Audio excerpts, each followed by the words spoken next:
The practice of yoga and meditation for anxiety in college students. Anxiety can affect anyone. It can be anywhere from mild and easy to handle to difficult and even debilitating. And finding ways to handle daily anxiety can be a challenge. But studies have been done on the use of yoga and meditation as a possible treatment for anxiety. Past studies have found that yoga can be very beneficial in reducing the amount of anxiety symptoms a person has, but some of those studies have found it only to be a temporary solution.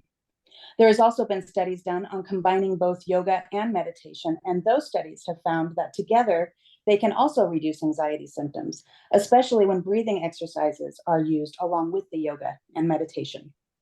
Other studies have been done on meditation alone in reducing anxiety symptoms, but there are a few out there. The ones that are out there have found that mindfulness meditation and breathing exercises do have a positive effect on anxiety symptoms. And yoga and meditation may also be beneficial for other mental health disorders, such as depression.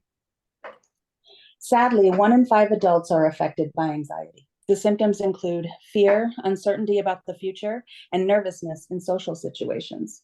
There has also been health problems connected to chronic anxiety, and those include diabetes, depression, heart disease, and substance abuse.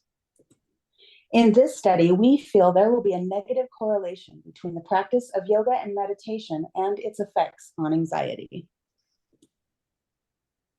So for our study, we had a total of 41 Idaho State University students participate, and we ended up with 33 surveys that we used to run our correlational analysis. We did have to eliminate 8 participants because they did fail to complete the survey. As you can see, our participants were predominantly white females around the age of 24. The majority were freshmen and seniors who were full-time students, and the majority did show to have a job with almost an even split between part-time and full-time status.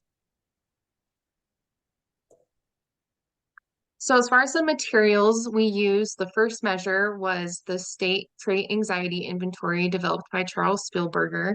It is a self-report questionnaire that measures anxiety in adults. There are 40 questions on a 4-point Likert scale, and higher scores indicate greater anxiety. Next, we used a 10-item questionnaire that we created to measure participation in yoga and meditation practices. This means that participants with higher scores had greater participation in yoga and meditation. And lastly, we included a demographic section that consisted of 7 multiple choice questions, asking participants about their age, gender, biological sex, ethnicity, class level, and whether they were full-time or part-time status, and then if they had a job and whether they worked full-time or part-time. All of our surveys were administered online through Survey Planet. We sent them out to different psychology professors at ISU who then posted the survey to their class's Moodle page for students to access and complete. Upon clicking the link to the survey, participants were required to read a consent statement and agree to participate in the study. After that, they completed the State Trait Anxiety Inventory, followed by the Yoga and Meditation questionnaire, and then lastly, filled out the demographic section.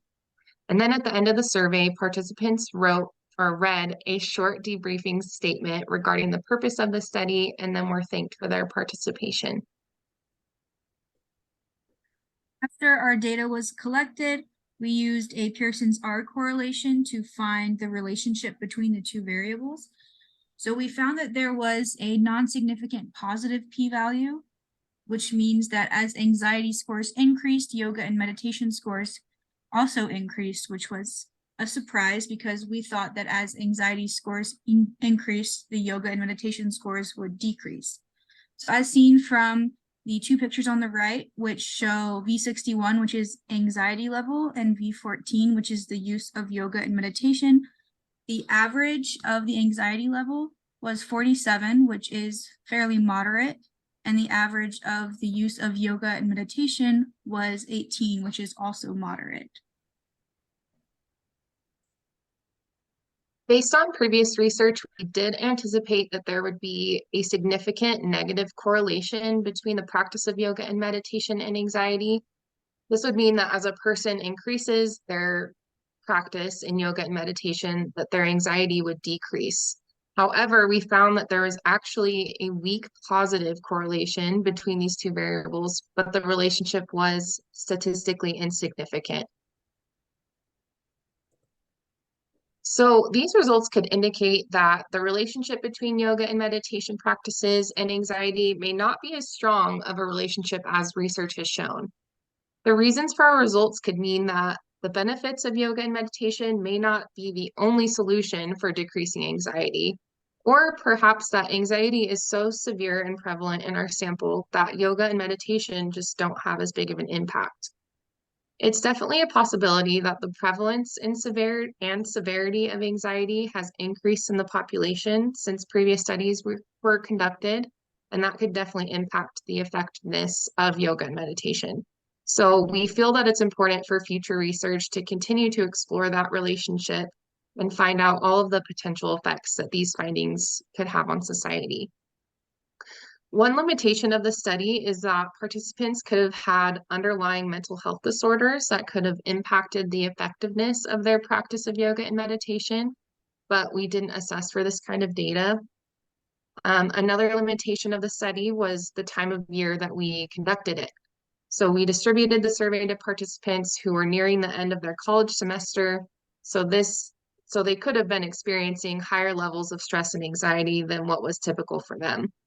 And additionally, this time of year is much darker and colder and could have elicited greater levels of anxiety than if we had distributed the survey during warmer months. So for future research, it would be interesting to compare different types of exercise in relation to their effect on anxiety. For example, does yoga have a greater impact on decreasing anxiety than weightlifting? Or is there a relationship between anxiety and high intensity interval training? Additionally, it would be interesting to learn how yoga and meditation might relate to other aspects of a person's mental health. For example, does the practice of yoga and meditation affect a person's self-esteem? Or is there a relationship between yoga and depression? So, in conclusion, every person will experience anxiety at some point throughout their life. And we conducted this study to discover if yoga and meditation was an effective way to lower a person's anxiety. We anticipated that there would be a strong negative correlation between the two. Overall, what we found was that there was a non-significant positive correlation between the practice of yoga and meditation and anxiety. And we believe that more research on this subject is warranted in the future.